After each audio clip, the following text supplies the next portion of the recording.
কলকাতার উত্তরে এক শান্ত ছিমছাম পাড়ায় যখন সন্ধ্যের আলো ক্রমশ ঢেকে নিচ্ছিল শহরটাকে, ঠিক তখনই বাইরের গেট পার করে আমি ক্লান্ত পায়ে ঢুকছিলাম হোস্টেলে। আইএলসের কোর্সটা করে ফিরছি সদ্য, মাথার ভেতর জ্বালা করছে, কিন্তু এখন আর ঘরে ঢুকে বিশ্রাম নেওয়া যাবে না। সুপারের লোক নিচে দাঁড়িয়ে বলল, শর্মিলা ম্যাম তড়িঘড়ি ডেকে পাঠিয়েছেন। মাথায় যেন বাজ পড়ল। আজও দেরি। ঘড়িতে তখন প্রায় 7:30। ভেতরে গিয়ে দেখি অফিসের রুমের বাতি জ্বলছে। দাঁড়িয়ে আছি দরজার পাশে। ভিতরে গম্ভীর আলো, এসি চলছে। টেবিলের ওপারে বসে আছেন the great Mrs Sharmila Bose. একদম দাড়ি টানানো চুলে ঝোলছানো চোখ, হাতে কফির মগ। মুখটা একবারও তুলে তাকালেন না আমার দিকে, শুধু পাতার শব্দ আর অফিসের টেবিলে নখ ঠোকা। 25 মিনিট দাঁড়িয়ে থাকার পর হঠাৎ গলা কেটে বললেন, নন্দিনী সেনগুপ্ত, হোস্টেল রুলস মনে আছে তো? আমি নিঃশব্দে মাথা নুইয়ে দাঁড়িয়ে রইলাম। জানতাম এই মুহূর্তে মুখ খুললেই ঝড় আসবে। তার কথা থামেনি। তোমার নামটা ভালো, কিন্তু এই মীরা উপনামটা কে দিয়েছিল বলো তো? শুনেছি দিদিমা নাকি?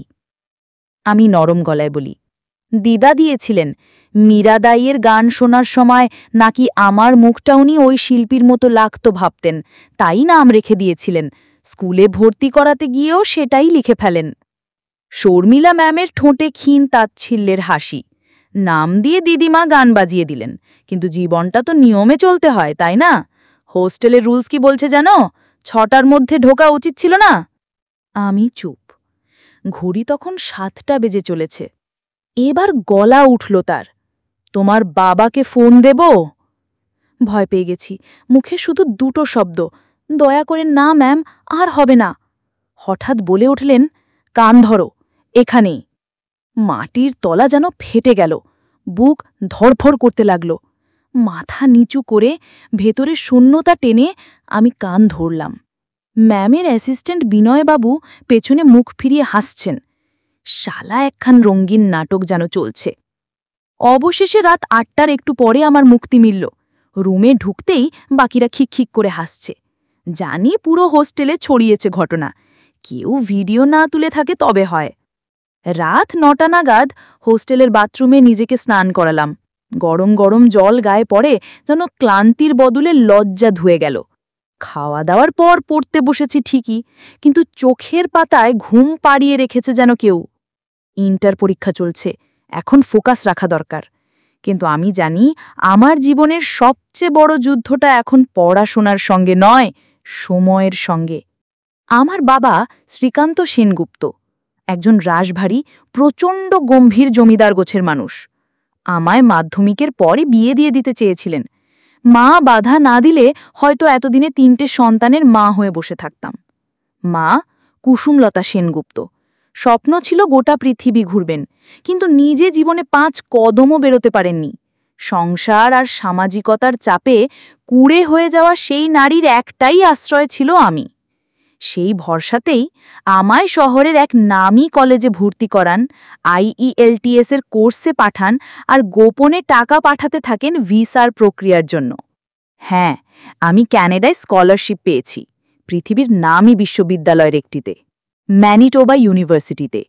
এখনও রেজাল্ট আসেনি, তবে ইন্টারভিউ, কাগজপত্র, IELTS সব প্রায় চূড়ান্ত। বাবা জানেন না কিছুই। জানলে আমার সব শেষ। তিনি এখন আমার বিয়ের প্রস্তুতিতে ব্যস্ত। ফাইনাল পরীক্ষার শেষে বাবা নিজেই হোস্টেলে হাজির। কোনো প্রতিবাদ করতে পারিনি। চোখের জল চেপে মাকে সব বললাম। মা কাঁদলেন, পরে শক্ত হলেন। বাবাকে কয়েক মাস সময় নিতে বললেন। বাবা রাজি হলেন। আমিও মিথ্যে সম্মতি দিয়ে সময় কিনে নিলাম। দিনের পর দিন কেটে গেল। রেজাল্ট বেরোলো, আমি GPA 5 পেয়েছি। একই রাতে ছোট মামা দৌড়ে এলেন হাতে ক্যানাডার ভিসা নিয়ে। আমি ছাদের নিচে দাঁড়িয়ে কান্না শুরু করলাম। আকাশের দিকে তাকিয়ে শুধু বললাম, মায়ের স্বপ্নটুকু আজ একটু আমার ভেতরে ঢুকে পড়েছে। পরের দিন প্রফেসর ব্যানার্জি মেল করলেন। আমাকে অভিনন্দন জানিয়ে জানালেন আমি যেন নির্ধারিত তারিখেই পৌঁছই। ক্যানাডা উড়াল দিতে আর মাত্র কয়েকদিন বাকি। এদিকে নতুন জট, বাবা আমার বিয়ে ঠিক করে ফেলেছেন অরিন্দ গায়ের সঙ্গে। অরিন্দম ছোটবেলার বন্ধু। গ্রামের হ্যান্ডসাম ব্যাচেলার, প্রচুর টাকা রোজগার করে, ব্যবসা করে। আমাদের বাড়িতে ওর অনেক যাতায়াত ছিল। একদিন হঠাৎ ফোন করল, জিজ্ঞেস করল, তুমি কি আমায় পছন্দ করো? বিয়েতে রাজি? আমি কোনো উত্তর দিলাম না। সে নিজেই বলল, তুমি না বললে আমি কাউকে বলবো না, কিন্তু আমি সব সামলাবো। সেদিন মনে হলো হয়তো বন্ধুত্বের খাতিরে ও সত্যি আমায় বাধ্য করবে না। খানিকটা হাঁফ ছেড়ে বাঁচলাম। বৃহস্পতিবার আমার ফ্লাইট, আর বাবা ঠিক করেছেন শুক্রবার আমার বিয়ে। বুধবার সন্ধ্যায় দেখলাম বাবা, মামা, কাকাবাবু সবাই বসে মিটিং করছেন। ভয় লাগছিল, আর ঠিক তখনই বাবা মিষ্টির প্যাকেট খুলে বললেন, শুক্রবার বিয়ের দিন পাকা, সমস্ত বন্দোবস্ত হয়ে গেছে। আমি সেদিন বিছানায় বসে থাকলাম ঘণ্টাখানেক। চোখে জল এলো না, গলা শুকিয়ে গেল। কাল যদি আমি কলকাতা ছাড়তে না পারি, তাহলে আমি এই সংসারে, এই প্রথায়, এই জমিদার ঘরের বেড়াজালে চিরদিনের জন্য আটকে যাব। বৃহস্পতিবার সকাল, বাড়ি জুড়ে সানাই বাজছে, মেয়েরা মেহেন্দি পরাচ্ছে, মা হেসে হেসে মেহমান সামলাচ্ছেন। বাইরের থেকে দেখলে বোঝার উপায় নেই এই বাড়ির একমাত্র মেয়ে এখন জীবন আর স্বপ্নের মাঝখানে দাঁড়িয়ে নিঃশব্দে শেষ লড়াই লড়ছে। প্রফেসর ব্যানার্জির মেল এলো, আমি যেন যথা সময়ে এয়ারপোর্টে পৌঁছই। উনি আমার জন্য অপেক্ষা করবেন। আমি এখনো জানাইনি কাল আমার বিয়ে। দুপুরের পর মেহেন্দির তত্ত্ব এলো, চারদিক হইচই।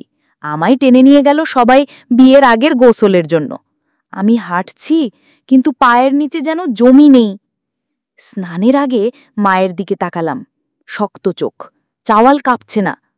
মা বললেন, নন্দিনী, এই তোমার মা বেঁচে থাকতে তুমি এত চিন্তা করছো কেন? আমি আর কিছু বললাম না, শুধু স্নানের জলে চোখের জল গলে মিশে গেল। শেষে ঠিক বিয়ের আগের রাতে, ঘড়িতে রাত 12:55, সব ঘুমিয়ে। আর তখনই রান্নাঘরের দরজার ফাঁক দিয়ে একজোড়া পা বেরিয়ে এলো। একজন মহিলা, ছোট সুটকেস হাতে, নিঃশব্দে বেরিয়ে গেল পেছনের দরজা দিয়ে।